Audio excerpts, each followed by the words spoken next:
This episode of the School of Life podcast is brought to you by the School of Life Academy, an online platform providing millennials with the tools and resources needed to survive adulthood.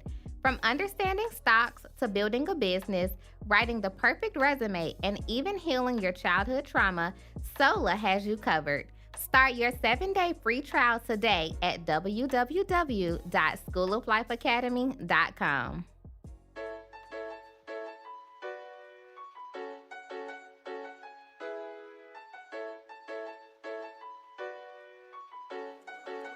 Wow, Sinatra. Another day, another dollar. I'm saving just to be broke. They said college was serious, but my degree feel like a joke.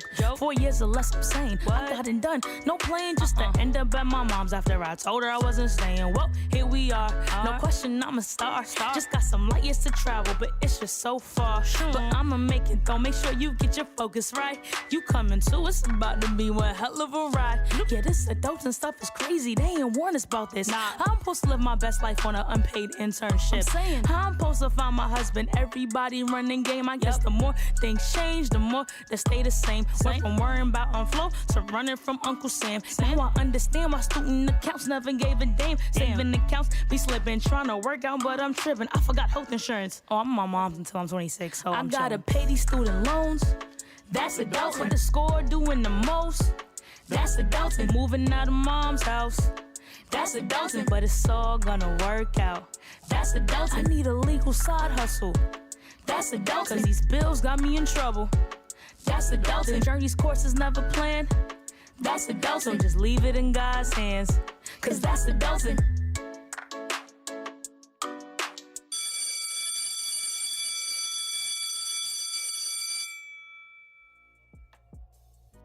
Hey friends, welcome back to another fabulous episode of the School of Life podcast. Y'all, I'm trying to figure out how June is almost over. Like, what? Somebody explain, because look, I was not ready. I was literally preparing for this episode, looked at the calendar, and almost screamed because it was about to be the end of June. Nonetheless, we are here. It's been a crazy year, but I'm just happy to be in the number. Okay, can I get an amen from the back of the church? Look, I don't know about you, but this year has honestly been trying my patience since the beginning. Like since January 1, 2021, it's just been on and popping, and just my patience, it be thin with this year. I think I told y'all once before that me and Jesus were actually going to have to square up at some point when I got to the pearly gates because look, I just cannot. But honestly, I am happy to say that it's gotten better.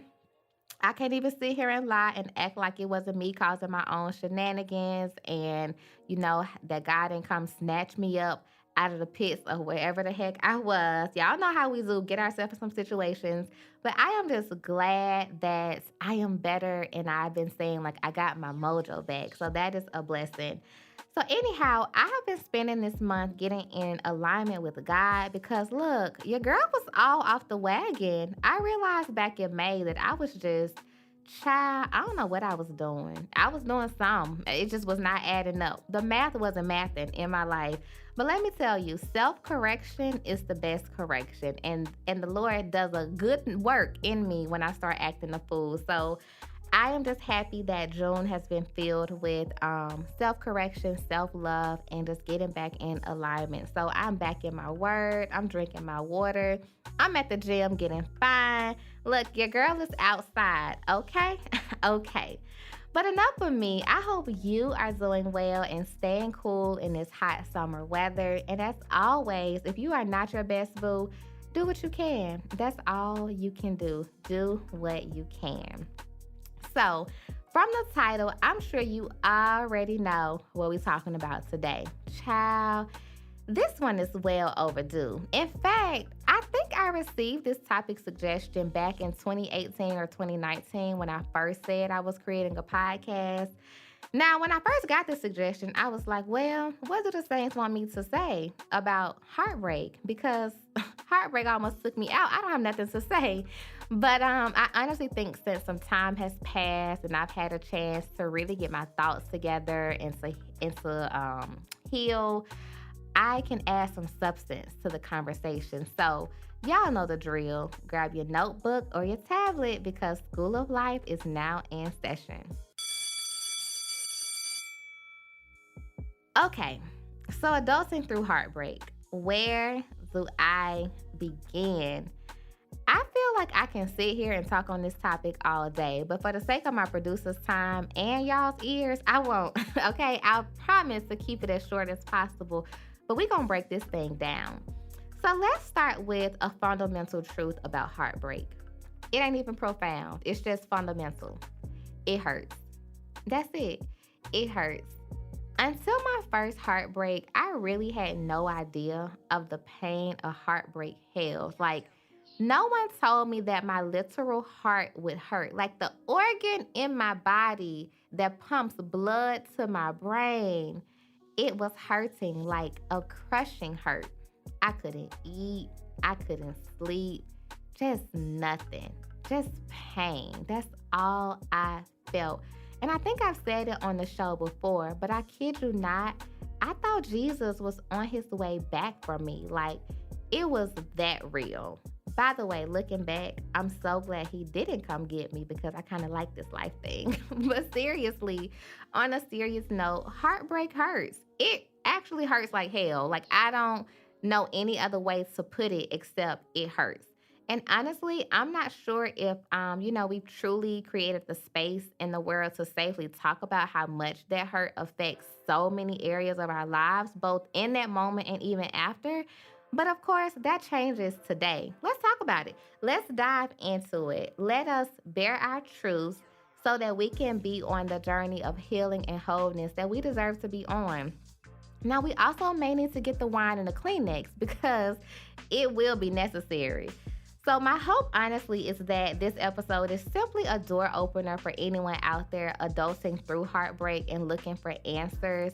I hope this sparks healing in you so that you can get your life back and just use this moment as growth. And if you're like me and you're living with the aftermath of a heartbreak, I hope you realize that you're not alone and that healing is not linear. By the way, total disclaimer, like I always say, I am not a licensed therapist, relationship coach, pastor, none of that. I am just speaking from my own truth and life revelations. So let's hop into it. Y'all know I can't talk heartbreak without keeping it real about my own life. Now, I've experienced heartbreak twice in my life. I don't know if that's a lot, but it almost took me out both times. So that's enough in my book. I talked about the first time in season 1. So go back and listen to Daddy Issues because I think I dove, whatever the word is, into my first heartbreak in that episode. But today I'll talk about the most recent one, of course, without using names because I am respectful. And it's not that deep for y'all to know his name. So boom, I met a guy on Hinge. I know, judge your mother. Judge your mother. Anyways, I met a guy and I swear y'all, like I'm holding my right hand up to the Lord. I just knew God had sent him. Like, record scratch, pause story. I always go wrong here because I don't be knowing if God sent him or not. But anyways, in my head, God sent this young man into my life. We hit it off. Things were good. For the first time ever in dating, a guy's words matched his actions, which matched the butterflies that I felt. Like, y'all, I thought it was it. Like, nobody could tell me this was not my husband. Like, where the Kleenex? Somebody bring me a Kleenex because just thinking about it be having me about to just slap somebody. Tears of anger. No, seriously. I thought it was my husband. Long story short, we hit it off. Things were great. Y'all know how it is at the beginning. And what really kind of like took me over the edge was him asking me to be his girlfriend after a few weeks of knowing each other. And at first I was like, no, let's not do that. But he was very consistent and persistent and adamant. And like I said, those words matched those actions, which matched, those butterflies I was feeling. And so we made it official. Long story short, y'all, he ended up cheating with his ex-girlfriend.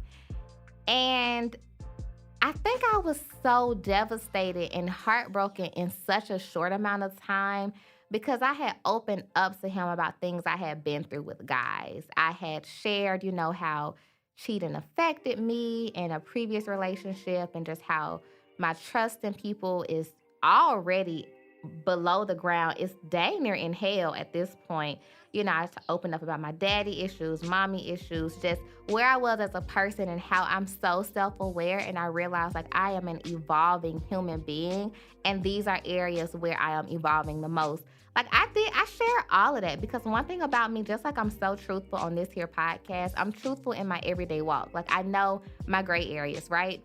So I opened up, and I think when the relationship ended after I found out he was cheating, I was more hurt about that because you sat there, you listened to me, you consoled me, and you looked me in my two eyes and said, I would never do that. And what this fool do? Exactly that. So in the end, I was sitting there looking and feeling so stupid. Like all I kept thinking was, how did I get here? Like we weren't even 3 months in and this happened. And I'm like, what went wrong? Honestly, y'all, I was so mad. I didn't have words for about 2 weeks. I didn't talk to anybody. I didn't eat much. I just was like stuck because what? How did something so good take a left turn so fast? And how could somebody listen to me open up and bare my soul and do the exact same thing I asked them not to do? There was literally no answer. When I say I was stuck, I was stuck. I was so stuck. I said, I can't even live in this state anymore. So I left. I'm telling you, heartbreak is that real. Now, without putting too much of my business out there, I was living in another state and I was getting ready to officially make that state my home because at the time I was living with my godparents. And because of this, young man and how things were going, I was like, you know what? I'm going to stay here. I'm going to figure it out. I can work remotely. My business is going well. Had even gotten a place. But let me tell you how God works, honey. I got that coin back from that place. Okay, I told them I have to be out, family emergency, and it was. But long story short, again, I left because I could not stay there anymore. I could not stay in that state. And I'm not even going to lie. Even thinking about going back to that state sometimes is triggering because we're going to talk about healing. But let me finish the story. So anyways, I left. I restarted my life back in Atlanta. And I patched that hole in my heart the best I knew how. But I had to still live with that patch and deal with that patch. And y'all, that's the part that's hard to navigate because it makes me wonder, am I healed or am I just tolerating the pain until I can cover the patch with something else? That's the question you have to ask yourself. Am I healed or am I tolerating this pain until something else can come cover up that patch? And when I talk about adulting through heartbreak, that's what I'm getting at. Woo, that was heavy. Let's have a moment of silence and let that marinate. So after much reflection, and especially in preparation for this episode, I sat down and I realized that it was a little bit of both. I'm healing and I'm waiting for this patch, to be covered up. Remember, I have to keep it real with y'all, and that's my truth. I am healing and tolerating the pain at the same time because honestly, healing is not linear. And I don't even have the time to dive into healing and what that process looks like and just the emotional roller coaster you'll be on. But just know the whole process of healing is not linear, period. But in terms of heartbreak and healing and adulting through it, I've come up with 3 things that have helped me and I think can help you navigate adulthood through a heartbreak and after a wound to the heart because that thing is serious. So the first one, and by the way, these are not super, super profound. They're so simple, but so hard to do in that moment. Anyways, the first one, forgive yourself. This is huge. We walk around with so much guilt about the decisions we made that we end up blaming ourselves, especially for something like a heartbreak. Well, at least I do. What the kids say, let that hurt go. Let it go, boo. And I'm specifically talking about that self-hurt, not the hurt that someone else inflicted on you, but the self-hurt. Forgiving myself looked like releasing myself from the mental shackles of blame. Like I was blaming myself for how things went. I'm like, had I not been on online dating, had I not opened up to him, had I not done this, had I not done that, like it was like the blame fest. And that was driving me crazy. Like literally in my mind, I was going crazy, blaming myself. And that wasn't healthy. Don't do that. Don't be like Jay in that regard. So you have to forgive yourself. And I don't know what that may look like for you. But again, for me, I had to release myself from those blame shackles. Number 2, this is a big one, child. Forgive the other person, even without an apology. Now, before you cuss me out, hear me out.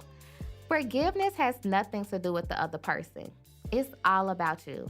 And if you need a breakdown as to how and why and how I came to that conclusion, check out episode number 8, Forgiveness is a Form of Self-Care, because, baby, I talk all about forgiveness and forgiving people that have hurt me, even family members. But listen, forgiveness has nothing to do with what that person did. It's all for you. And you have to forgive them for you. It's literally not about them, because if you can't forgive them, you're giving them your power. You're giving them the power and the authority and the control over your life. And no, ma'am, no, sir, we're not having that. So I don't know what that looks like for you. I don't know if it's a talk with God, if it's a letter you write but never mail. You have to forgive them. And they don't even have to know, that you forgave them. But you have to forgive them for you. It doesn't have to be a public showdown that, oh my gosh, I'm coming to you as a woman, letting you know I forgive you. No, forgive them for you and move on, right? Number 3, something simple. Lean on your support system. I know it sounds so simple, but it's so relevant and so challenging sometimes. You know, I know y'all probably were expecting something so profound for number 3, but I told y'all, simple stuff. But I can't say enough how much my support system got me through both of those instances of heartbreak. Now, the first one I told you, I thought Jesus was coming back. Like, I was going through it. And my support system made sure I did not fall too deep into a hole that I couldn't get myself out of. Because I've seen that, and that's a scary thing. I never wanted that to happen to me. And so I know, like, when I'm going through something that heavy, I have to lean on them. You might think you can figure it out on your own, but you can't. You don't know everything. You can't fix everything. It's too much of a heavy lift. You're not that strong. I'm sorry. I know you're Superwoman. I know you're Superman. I know you show up in this world and you don't need nobody. Sis, bro, sit down. Call your support system, because you also shouldn't have to lift that alone, even if you can. Like, there are a lot of things in my life that I can do by myself, but I shouldn't have to, and I'm not meant to do them by myself. And I wholeheartely believe that dealing with a heartbreak is one of them, because you'll be in an insane asylum. That was a tongue twister. Not going to lie though, heartbreak can feel embarrassing. I don't know if you've ever felt that way, but in my situation, the most recent one, I felt embarrassed. I didn't even want people to know what had happened because it happened so quick. I was on cloud 1,099 one day and negative 2 billion the next day. And I was embarrassed because how did I let myself get there? You know, how did we get to that point? But you know what? Those who are for you will be for you, period. And if you don't have a support system, listen, my DMs are always open. We'll pray about that thing. I ain't gonna roll up on him and fight for you unless, you know, it causes for it. But I got you, boo. I got you. Look, heartbreak hurts like nothing before. I get it. It leaves you feeling lost, confused, broken, and so much more. Like, it's literally the breaking of the heart. And I didn't realize that until I experienced it. And while I wish I could protect everyone I care about from it, I know that I can't. It's just one of those things. But you know, my hope is that through my own transparency and through just me sharing and being open, that I am able to help as many people as I can cope and heal and begin to navigate the rest of their life, because you don't want a heartbreak to be the end of you, because there's so much more life to live. I know when I went through my heartbreaks, I was so over life, because I was like, geez, baby, Lord, where is the Moses and the sheep and Mary? Where, just send help. Life is hard enough. Where is my help? But I can wholeheartedly say there was a lesson in that pressing. And that's honestly probably a bonus tip right there. There truly is a lesson in everything that we go through, whether we want to believe it or not. So sit down, journal, self-reflect, because I promise there is something to be learned. In my situation that I shared, the lesson was all about time. I had to learn how to not be in such a rush for what I, Jacqueline Armaria Washington, wants, that I missed out on what God really has for me, or I just completely blocked that out because I'm so focused on what I want. Did I rush things? Absolutely. Have people fallen in love in a month and got married and lived happily ever after? Absolutely. But that's not my testimony or my case right now. And the further away I get from God, the closer I get to doing what I want to do. And it ends up being like a train wreck. Prime example. So my lesson there that I had to learn, it was a hard lesson, because you feel like, okay, I'm doing the right thing. I think this is God. I'm on. Okay, it's me and God thugging it out. And the whole time it's you. And so I had to come, have a hard conversation with myself that like, this you, sis. This is your mess. And now you want God to get you out. Y'all know how we do. But that's a whole nother story. In conclusion, my heart was broken, but my mind was made wiser. And that is what I am thankful for. I'm so, so thankful, because I have learned so much. And although I am still literally in my healing process, I am more whole and more self-aware than I've ever been. And I'm just thankful that it didn't take me out, because I know it takes so many people out. All right, y'all. That wraps up another episode of the School of Life podcast. I could go on and on about heartbreak and healing, because I love talking about just the journey of evolving and becoming, who I am, and helping others do the same. I'm not going to give y'all a lot of homework this week, because I just think everyone needs some time to self-reflect, to sit in whatever you're thinking or dealing with. So this week, I just want to challenge you to forgive someone who has offended you. That's it. I didn't really dive into this in this episode, but heartbreaks aren't always romantic either. And if you're new around here, check out episode 18, I Am Not My Childhood Trauma, because I dive into like the heartbreak I experienced from my parents. So if your heartbreak is from someone who's a family or a friend, forgive them. Forgive your offender, write it out, talk it out, whatever that looks like. I just challenge you to do that, because again, it's not even about them. It's for you. Before I get out of here though, I want to remind you to check out the School of Life Academy at www.schooloflifeacademy.com and follow us on Instagram at the School of Life Academy. Lastly, be sure you follow me at _Miss J. I'll be sure to tag all of that in the show notes. As always, I hope you learned something new or gained some kind of insight, because y'all know that is why this podcast exists. Listen, we are all in this together. Don't forget to DM me if you have questions, if you need prayer, if you just need me to listen to you vent about that knucklehead who got you messed up. I am here. Look, keep fighting, keep pushing, keep evolving. Talk to you soon. I gotta pay these student loans. That's adults with the score doing the most. That's adulting, moving out of mom's house. That's adulting, but it's all gonna work out. That's adulting. I need a legal side hustle. That's adulting, 'cause these bills got me in trouble.